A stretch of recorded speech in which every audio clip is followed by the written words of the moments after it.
6 दिन काल चिंता कर बीरबल किसी बाट पाऊना कौनटा कहमी कौन हम राजा बुझे कि ना हईराण करेंगे। गोटे 14 वर्षर बालक गुरुकूल पढ़ुला सी सासी घर को 7म दिन जो दिन उत्तर देवा माने बापा बाध्य ना से दिन बहुत लोग अपेक्षा कर उत्तर देवे।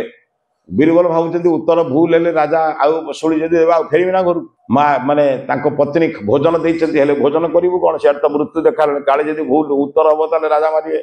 से खाऊना। पिला पचारा कहला बापा खाऊना कहीं कहला तोते कहीकि लाभ कौन कहला कहूना बारंबार बारंबार कहवापर कहले 14 वर्ष बालक तोते कहीकि लाभ कौन किंतु पिला गुरुकूल पढ़ुची ना ए सांगे सांगे पचारा कहला आगमर यही प्रश्न पचार भगवान कौटी अच्छा किपरि मिलती कौन कर कहले ये आप चिंता कर उत्तर देदेवी कहला आम गुरुबा मत पढ़े कहला कौन पढ़ी कौन मत कहला ना मुझे कहबिनी कहले मत आप राजबाटी ने बहुत थर कही राजबाटी नापी मत कहना तेना मत आप राजबाटी ने मुझे कहला रे बाबा बाप पुओ 2टा जाक मरवारी शेष यदि भूल उत्तर हम वंश बुड़ा कथा बुझे कहला आप नहीं चलतु बाप पुओर साहस बापर कहला चल सांगर गले गलापर एमती हजार हजार लोक बस बीरबल को पचरा जाऊँगी बीरबल को पचारे कौन बीरबल उत्तर नहीं आस बर्तमान बहुत लोग अपेक्षा कर बहादुरी मारी कहला ये गोटे प्रश्न पचार मुझे कह मो पुओ कह